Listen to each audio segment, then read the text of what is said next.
የቼልሲ ደጋፊ ዘንድሮ ፈርዶበታል። Yeah, good morning everyone. Welcome. If this is not your first time, welcome back. In today's video, we will try to learn English with football.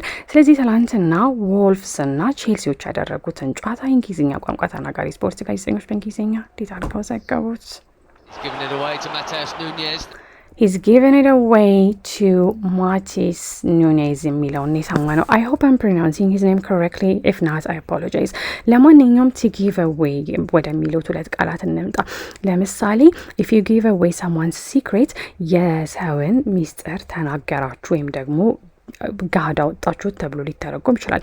በዚህ ሰዓት ላይ he's given it away to Matis ኒውኔዝ ሲለን ኳሱን ለማቲስ ኒውኔዝ እንደሰጠው ነው የሚገልጽልን ማለት ነው። ስለዚህ he has given it the ball ነው።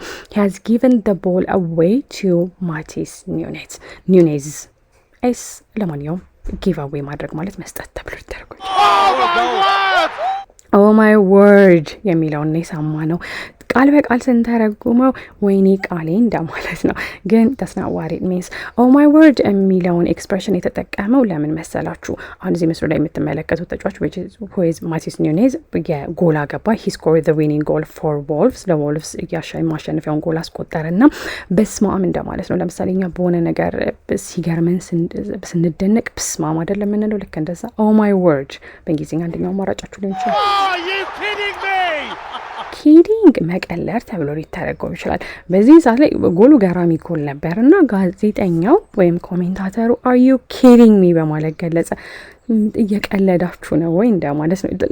ይሄ ኤክስፕሬሽን የሚያሳያችሁ ጎሉ ምን ያህል አስደናቂ እንደሆነና አንኤክስፔክትድ ያልተጠበቀ እንደሆነ ነው የሚገልጸው። ሰዎችን ለምሳሌ are you kidding me ስትሉ ምን ትቀልደኛለህ፣ ምን ትቀልጅኛለሽ እንደማለት ነው። በዚህ ሰዓት ላይ are you kidding me እየቀለዳችሁ ነው ወይ? በጣም አሪፍ ጎል ነበር። my goodness me what a hit that is የሚለውን የሰማነው በድጋሚ my goodness me የሚለውን ኤክስፕሬሽን የምንጠቀመው ልክ አሁን ከዚህ በፊት እንደነገርኳችሁ እኛ በአማርኛ የሆነ ነገር ሲያስደነግጠን በስመ አብ ምናምን እንላለና ልክ እንደዛ በቃ ያልጠበቅነው ነገር ሲፈጠር ወይም ሲከሰት my goodness me ልንል እንችላለን ማለት ነው። ሀሳቡ ተመሳሳይ ስለሆነ ከዛ በኋላ ዋራ ሄዳ ወስ ሲለን እንዴት አድርጎ ነው ኳሱን የመታው? ደግሞ ዋራ ሄዳ ሬዝ ነው ያለው። እንዴት አድርጎ ነው ኳሱን እየጠለዘውም ተብሎ ሊተረጎም ይችላል። ምክንያቱም ሂት ሰምቲንግ የሆነ ነገር መምታት ነውና ኳሱን በኃይለኛው አይደል የመታው ከርቀት ከዛ turned it into a goal። ለማንኛውም my goodness me ዋራ ሄዳ ሬዝ ማቲስ ኒውኔዝ ሂውጅ ማኒ ሳይኒንግ ይለናል።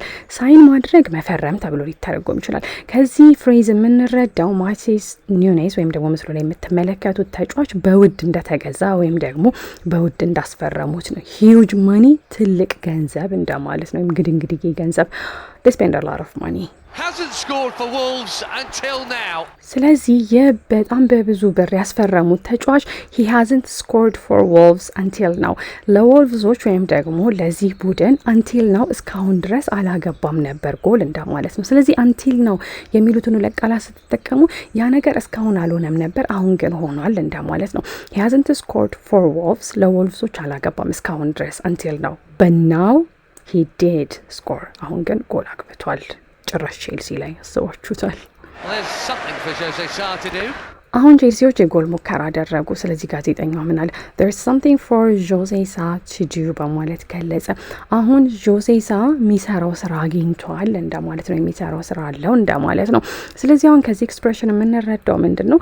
ቼልሲዎች ብዙ የጎል ሙከራ ሲያደርጉ እንዳልነበረ ጆዜ ሳ የሚሰራው ስራ አጥቶ እንደነበረ እንደማለት የምንረዳው at least that's what I get from this phrase or from this statement። ለማንኛውም something የሆነ ነገር ማለት ነው። there's something for Jose Sa to do ጆሴ ሳ የሚሰራው የሆነ ነገር አግኝቷል። ለምሳሌ there is something for me to do ካላችሁ እኔ የምሰራው ነገር አለ እንደማለት ነው። there is something for you to do የምትሰራው ወይ የምትሰሪው ነገር አለ። This is Conor Gallagher doing what he does best. This is Conor Gallagher doing what he does best በማለት ገለጸ። Conor Gallagher የቼልሲው ተጫዋች ስም ነው። Unfortunately, I don't know which one it is. Probably the one who has the ball ኳሱን የያዘው ሊሆን ይችላል። ለማንኛውም this is Conor Gallagher, that's his name, Conor Gallagher doing what he does best በሚለን ጊዜ ደግሞ ለምሳሌ I'm doing what I do best የምትሉ ከሆነ እናንተ የምትታወቁበትን ወይም ደግሞ እናንተ አሪፍ ተሰራላችሁ ተብሎ የሚታሰቡት ነገሮች አሉ አይደለ? ያንን ነገር እያደረጋችሁ ነው እንደማለት ነው። ስለዚህ ኮነር ጋላገር የሚታወቅበትን ወይም ደግሞ ባሪፉ መስራት የሚችለውን ነገር እየሰራ መሆኑን ነው የሚገልጸው። ኮነር ጋላገር doing what he does best. ስተነር የምንላቸው ነገሮች በጣም የሚያምሩ የሚያስደንቁ የሚያስደምሙ ነገሮች ናቸው። በዚህን ጊዜ ምስሉ ላይ የምትመለከቱት የቼልሲ ተጫዋች አሪፍ ጎል ሙከራ አድርጎ ነበረ፣ ነገር ግን ጎሉን ማግባት አልቻለም። ስለዚህ ምን አለ? would have been a stunner በማለት ገለጸ ጋዜጠኛው። ቢጋባ ኑሮ በጣም የሚያምር ጎል ይሆን ነበር እንደማለት ነው። that would have been a beautiful goal ጎሉ በጣም ደስ የሚል ጎል ይሆን ነበር። ስተነር የሚለውን ቃል ሰዎችንም ለማድነቅ ልንጠቀምበት እንችላለን። she's a stunner ካላችሁ ለምሳሌ በጣም የምታምር ልጅ ነች እንደማለት ነው። ለማንኛውም በዚህን ጊዜ የሙከራ ቢገባ ኖሮ that would have been a stunner እንደምትመለከቱት ጎሉ ባለመግባቱ ተጫዋቹ አዝኗል። but it would have been a stunner. Gallagher is saying give it to me ይለናል ማለት ነው። to give መስጠት ተብሎ ሊተረጎም ይችላል። ስለዚህ እናንተ ሰዎችን give it to me የምትሉ ከሆነ ስጠኝ ወይም ስጪኝ እያላችሁ ነው። በዚህን ጊዜ Gallagher is saying give it to me ሲለን Gallagher ስጠኝ እያለ ነው። give the ball to me ኳሱን ለኔ ስጠኝ or pass it ወደኔ ፓስ አድርገው ወይም ወደኔ አሻግረው እያለ ነው። so he is saying ሲለን እያለ ነው ማለቱ ነው። saying ሌላ ትርጉሙ አባባል ተብሎ ሊተረጎም ይችላል። ስለዚህ ለምሳሌ እናንተ ነገራችሁን there is a famous saying ስትሉ የሚታወቅ አባባል አለ እያላችሁ ነው። ለማንኛውም ወደዚህኛው አረፍተ ነገር ስንመለስ Gallagher is saying give it to me Gallagher ኳሱን ስጠኝ እያለ ነው። I hope you guys enjoyed today's video. የዛሬውን ቪዲዮ እንደወደዳችሁ ተስፋ አደርጋለሁ። የነገ ሰው ይበለን።